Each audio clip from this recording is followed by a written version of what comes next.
Et salut, c'est Loïc et on est au flip sous la chaleur ardente de la canicule d'été. C'est pas faux.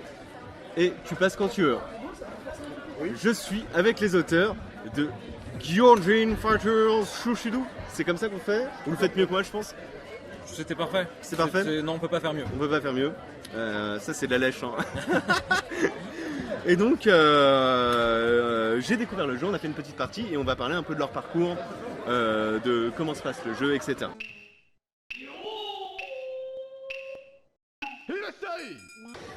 Eh bien, on va vous présenter donc Gyojin Fighter Sushido, qui est un jeu de combat dans la pure tradition des jeux vidéo des années 90, à la Street Fighter, Mortal Kombat, King of Fighters. On est sur une arène. Le but, ça va être de mettre l'adversaire KO ou de le sortir de l'arène en faisant un ring out. Donc on retrouve les barres de vie, la barre de super qui va permettre de faire quelques facéties à son adversaire et 6 personnages sélectionnables pour autant d'aventures que possible. Gyojin Fighter, c'est sorti quand déjà? Alors c'est sorti relativement il n'y a pas longtemps, c'est-à-dire que c'est sorti là au début avril. Donc il y a 3 mois, quelque chose comme ça. Donc on est sur de la nouvelle sortie quoi. C'est ça. On est sur du jeu nouveau. Et vous travaillez dessus depuis longtemps. Donc vous êtes passé par un éditeur, mais à la base vous avez commencé à bosser dessus avec ton collègue qui s'appelle James. Alors moi je suis Adrian. Je suis le dessinateur du jeu. Et James est donc le garant des règles du jeu. Donc voilà. Ah bah, clairement on retrouve des mécaniques de jeu de combat dans ce jeu de société parce qu'on va avoir toute une mécanique de combo, des hits, des super, en fait toute une mécanique de cartes que vous verrez dans l'explication, que vous avez déjà vu dans l'explication, avec des blocages, des combos qui ne sont pas bloquables parce que quand on fait un combo dans un jeu vidéo, le personnage est en l'air donc il n'est pas bloquable et c'est retranscrit dans le jeu. Donc là-dessus, il n'y a rien à redire. Et du coup, l'illustration a été entièrement faite par toi. Ouais. Si je ne me trompe pas. Exactement. L'éditeur a rien touché, il a accepté comme elle est, en même temps c'était joli. Et c'est un style, alors moi je fais un peu de Photoshop du coup. Ouais. C'est un style très très épuré, avec beaucoup d'aplats de couleurs. Ouais. Je vous montre un petit peu, un exemple concret. Et toi tu es toujours dans ce style épuré, ou tu l'as fait pour ce jeu-là en particulier? Je suis plutôt dans ce style-là de base. Ouais, j'ai développé un style graphique nourri de toutes mes inspirations japonaises, du Zelda, des jeux vidéo des années 90. Et dans mon style graphique, ça va piocher après vers des dessins animés, Cartoon Network, Samurai Jack, les Super Nana. Et même les Super Nana. Et les Super Nana, quoi, évidemment. Mojo Jojo, il est génial, quoi. Incroyable. Et du coup, là, on a donc un jeu de versus qui s'inspire de tout ce qu'on connaît en termes de jeu de versus, en termes de mécanique. Plus de Street Fighter que de Smash Bros parce qu'on n'est pas dans un platformer, là on est dans une arène un peu classique en 2D. En plus même dans l'expérience de jeu, on veut que les joueurs soient côte à côte et pas face à face, comme si on était devant un écran avec sa manette en main. Et donc on a tout ce qui rappelle les jeux de combat, on a sa barre de vie, sa barre de super qui permet de faire des actions un peu plus spectaculaires. Et quand on a notre personnage, il arrive avec un petit carton et des combos qui sont des attaques un peu plus particulières qui vont donner une direction au gameplay pour que chacun des 6 personnages ait sa signature et sa move list qui lui permettent de briller à sa manière, quoi. C'est ça, avec 2 façons de gagner la partie, soit tuer l'autre, comme d'habitude, voilà, ou soit l'éjecter du ring. Et c'est là où on pense un peu à Smash Bros, mais il y a peut-être plein d'autres jeux. Par exemple, je peux te citer Soul Calibur, hein, qui c'est vrai. Où il y a des ring out, mais c'est pas le seul. Ouais, bon, bref, il y en a. Il y en a plein. Et on est avec James, l'autre auteur de Gyojin Fighter.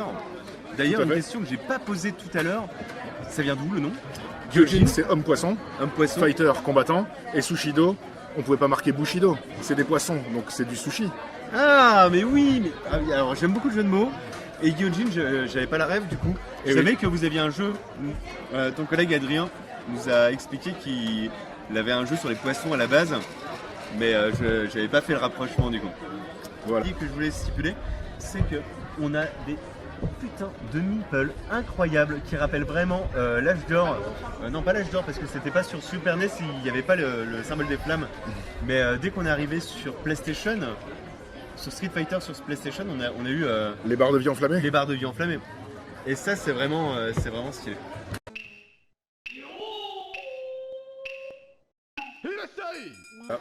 Donc, Adrien, qu'on a vu tout à l'heure, qui a répondu à toutes nos questions avec bienveillance, mais qui a fait un gros taf sur la partie graphique. Et James, qui a fait un gros taf sur la partie game design, même si j'imagine tu avais ton mot à dire sur le graphisme, et lui, il t'a servi de béquille quand même sur le game design. Tout à fait. Vous avez travaillé à deux. À la base, c'est lui qui vient plutôt du jeu vidéo de baston, Ouais. et moi qui viens plutôt du jeu de société. Du coup, c'est lui qui avait plutôt les données en profondeur sur comment ça fonctionne un jeu de baston, qui avait vraiment le mind game en tête. Et moi qui avais plutôt les dynamiques et les mécaniques de game design de jeux de société en fait. Ok. Et du coup, c'est notre dialogue qui a permis de sortir ce jeu-là, avec comme volonté de retranscrire un peu les sensations du jeu de baston en jeu de société. Ok. Et vous commencez, ça se passe comment le début de l'histoire? Vous commencez à bosser dessus En fait, on se connaît depuis très très longtemps, donc on est amis depuis plus de 10 ans. Ouais. On était dans la même école d'art à Nantes, où du coup on a appris à dessiner ensemble et on s'est lié d'amitié. On était très fans de jeux vidéo, de jeux de rôle, lui beaucoup. On a fait beaucoup de jeux de rôle ensemble parce que James est maître des jeux sur plein de jeux de rôle différents. Ouais. Et moi je viens plutôt du jeu vidéo à la base. Et le jeu de société, c'était un truc un peu chiant à faire en famille. Alors tu viens du jeu vidéo, c'est-à-dire que tu as fait une école de game design, de Non, concept, plutôt dans mon background culturel. dans quoi. ta passion, ok. Voilà. Ok, ça marche. Après l'école qu'on a faite, c'était des arts narratifs différents. Il y avait une formation d'illustration, de bande dessinée, de dessin animé. Quoi. Ouais. Ok. Donc on s'est rencontrés comme ça, et ça faisait longtemps qu'on avait envie de bosser ensemble sur des trucs. Ça s'est pas fait pour plein de raisons. On avait nos emplois du temps chacun. Et il y a, alors je sais plus exactement de quand ça date, mais disons, c'était il y a 2 ans maintenant où on s'est dit il y a un graphisme que j'avais de mon côté qui était un délire avec des hommes poissons samouraïs. Je savais pas trop quoi en faire. Et en discutant, on s'est dit tiens, on pourrait faire un jeu de société un peu compliqué où il y aurait une vallée de samouraïs poissons, où on ferait des grandes aventures. Et on a voulu développer un système de combat pour ce jeu. Et très vite, on s'est rendu compte que en fait, juste le système de combat, ça pourrait faire un jeu sympa. Moi, j'ai un background de joueur de jeux vidéo de combat depuis très longtemps. Les Street Fighter et tout ça, ça me passionne, les Smash et compagnie. Tous les jeux de combat, j'y joue. Et pour moi, c'était naturel de pousser un peu cette direction de game design parce que c'est une de mes passions. Donc partir d'un jeu d'aventure vers un jeu de combat, c'était naturel. J'ai pu apporter à James un peu le lexique et j'ai fait un peu la recherche documentaire de qu'est-ce qu'un jeu de combat et comment on peut traduire les éléments de gameplay du jeu vidéo en jeu de société. Et derrière, avec James, on en a parlé et il a réussi à équilibrer, à faire sa petite magie de game design pour qu'on ait ça aujourd'hui. Vous le développez d'abord tous les deux. Vous pensez tout de suite à passer par un éditeur ou vous savez pas trop au début, vous faites ça? Non, il y a plein de possibilités. Moi, je sais que j'ai travaillé en auto-édition pendant un bout de temps, Ouais. sur de la BD et sur du magazine d'illustration, un peu pop culture, où on un peu touche à tout. Fais pas attention à ce que je fais. Il y a du monde autour, c'est pour le son. J'ai peur que Donc, t'entende pas bien. Donc avec des collectifs nantais à la base, parce que moi j'avais fait mes études à Nantes et je suis resté un bout de temps à Nantes. J'avais touché à l'auto-édition et c'est quelque chose qui était sur la table au début.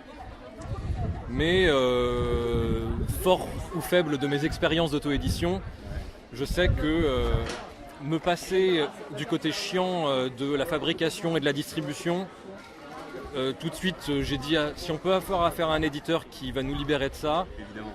peut-être qu'on peut être moins libre dans la création, mais si on se bat bien et qu'on défend notre beefsteak, on va se libérer de toute une partie qui est chiante et qui c'est un frein à la créativité. Toute la partie administrative, conception, création, préparer le kickstart, préparer la campagne, faire les demandes de devis, s'occuper du transport, enfin toutes les choses auxquelles on doit faire face quand on fait de l'auto-édition, quoi, c'est ça. Voilà, donc c'est beaucoup de travail sur lequel j'étais pas chaud de repartir. J'ai fait les premiers designs d'hommes poissons, c'était quelque chose durant les mois de juillet-août 2000 quelque chose. 2019-2020, je sais plus exactement l'année. Et on a commencé à avoir un jeu stable courant fin septembre de la même année, donc 2 mois après, on avait un jeu qui était bêta testable. Et on l'a bêta testé pendant tout l'automne. Et Vous le bêta testez où? En festival, en bar à jeux? Comment a commencé les premiers tests auprès du grand public? Alors en fait, on a créé une version tabletop qui est donc, pour ceux qui ne savent pas, une application qu'on peut trouver sur Steam qui permet de recréer une table de jeu virtuelle et de venir y amener ses propres assets graphiques. Et donc pour faire du prototype, c'est assez top si on a un ordi, quoi. En fait, ça s'est fait assez vite avec 404 qui a été plutôt réactif parce que c'est une maison qui était en train de démarrer sa gamme de jeux de société. Ils étaient déjà présents sur des artbooks de jeux vidéo, sur pas mal de choses. Et ils voulaient commencer à s'ouvrir un peu aux jeux de société. Et du coup, ça s'est fait vite. On a discuté avec eux. Et en janvier-février, on était parti avec eux. Et on a après fait du fignolage, que ce soit la maquette du jeu. Mais le jeu était terminé finalement. Donc après, c'était plus de leur côté de faire la fabrication, etc., quoi. Ça va, il n'y a pas eu trop de concessions avec l'éditeur. Ils ont apporté des choses que vous avez trouvées intéressantes, ça on le voit des fois aussi. Il n'y a pas eu tant de modifications que ça, effectivement, parce qu'on avait un jeu qui était, il était assez prêt graphiquement, et puis heureusement, ça a plu un peu tel quel. Ouais, ils n'ont pas touché aux illustrations déjà. Effectivement, et après, ce qu'ils ont apporté, ils ont aidé à bien clarifier les règles pour qu'elles soient limpides dans le booklet, quoi. Il y a eu le jeu on l'avait prévu un format plus petit à la base. On prévoyait de jouer avec des cartes un peu moitié de la taille d'une carte un peu normale de poker, quoi. Et on avait prévu un jeu beaucoup plus transportable. Et finalement, donc ils ont agrandi le jeu et nous, pour une boîte qui est un peu plus grosse, mais je trouve que ça reste hyper raisonnable. Et je suis vraiment content de ce changement parce que ça met en valeur les illustrations, tout ça, c'est chouette, quoi. Alors c'est plus joli à voir comme ça et la taille de la boîte est souvent corrélée avec le prix à laquelle l'éditeur veut le vendre, parce que c'est impossible de vendre cher une petite boîte. C'est dans les codes, dans les têtes des gens. D'accord, ouais, mais après le jeu, ils ont quand même réussi la prouesse à le rendre comme assez attractif niveau prix, parce que moi j'étais étonné que pour une boîte comme ça, il a 20 balles, c'est ça? Il a 20 €, ouais. Ouais, c'est ça. Comparé par exemple à Ephios que je présentais la dernière fois, mais sur Ephios ils avaient eu la même chose. Ils pouvaient faire une boîte toute petite, mais le matériel valait 17 balles, quoi. À vendre, et ils pouvaient pas faire une boîte toute petite parce qu'ils seraient jamais partis à 17 balles alors que le jeu les valait, quoi. Le seuil